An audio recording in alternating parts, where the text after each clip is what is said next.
So I tried putting these LED resistors on it because I heard on YouTube video for a Harley that it'll fix the issue of the LEDs making that sound and sticking.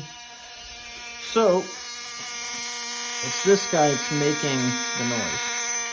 Not this, not that, this guy. So if anybody has any recommendations as to how I can get this to work, please let me know.